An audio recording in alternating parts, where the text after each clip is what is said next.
זה היה פרויקט שאפתני שבישראל תלו בו תקוות רבות. קרן אמריקאית נכנסה לעזה לבצע בעצמה את חלוקת הסיוע ההומניטרי לתושבי הרצועה, כך שיותר לא יוכל חמאס לשים עליו את ידו.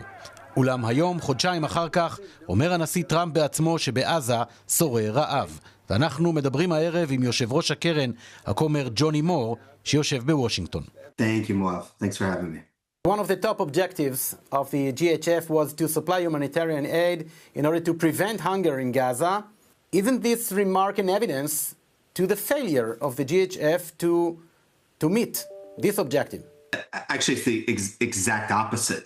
It's a remark that reflects the failure of the international system, particularly the United Nations, to address the hunger crisis in Gaza. I mean, we said from the very beginning, Moav, that we couldn't do it alone, and we called upon everyone to do their part, to partner with us. And what did we get? We got a boycott from the United Nations. We got the United Nations threatening anyone, including countries and organizations, from working with us, while the United Nations simultaneously wasn't delivering hundreds and hundreds and hundreds and hundreds of truckloads of food already sitting in the Gaza Strip. מור מטיל את כל האחריות למצב על האום. אבל גם בישראל מודים היום כי האום לא היה מסוגל להכניס את מסעיות הסיוע בגלל בעיות הביטחון בצירי הנסיעה ברצועה לאור המשך הלחימה של צה"ל באזור. Of the World Food Program trucks that went into the Gaza Strip, 90% of those trucks were intercepted. They never made it to their final destination. What we've done over the course of 2 months is we've showed up every single day delivering tens of thousands of boxes, millions of meals of food without a single truck diverted. We have actually demonstrated that it is possible to do this in a way where the food actually gets to the people of Gaza and where Hamas can't steal it, as the president said, and use it for their nefarious purposes. התיאור הזה לכל הפחות שנוי במחלוקת. לא ניתן לדעת בוודאות שהגברים הצעירים שהגיעו למרכזי החלוקה של הקרן לא היו בעצמם אנשי חמאס, או לכל הפחות היו קשורים לארגון הטרור והעבירו לו את מצרכי המזון שקיבלו מהקרן. Before March, before Israel stopped the humanitarian aid into Gaza, the UN was responsible of the humanitarian aid and there was no starvation. Now, after 2 months of the GHF apparatus, we have people starving in Gaza, as President Trump has said. I think it's a crazy, frankly, it's a crazy argument.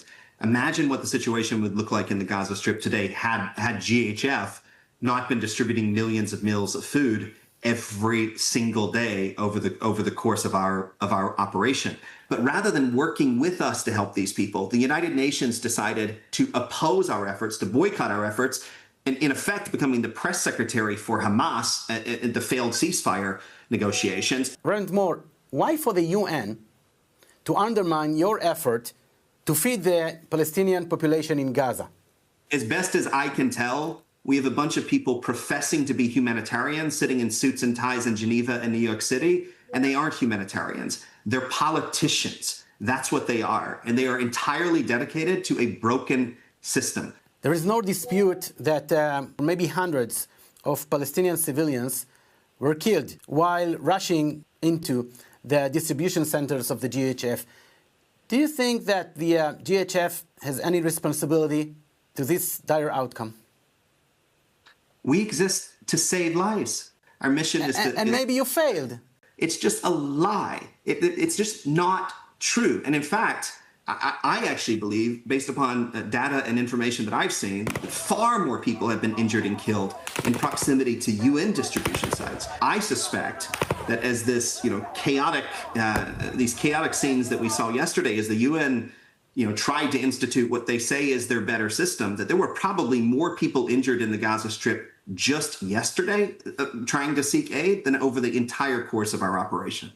Reverend Moore, looking forward, what might be the best solution, the best option now in order to provide the hundreds of thousands of Palestinian civilians in Gaza with food and humanitarian aid?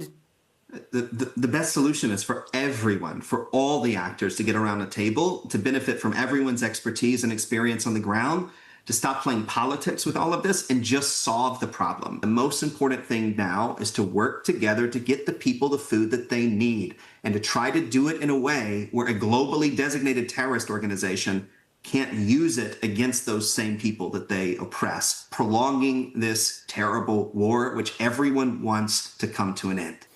Reverend Johnnie Moore, thank you so much for this conversation. Thanks for having me.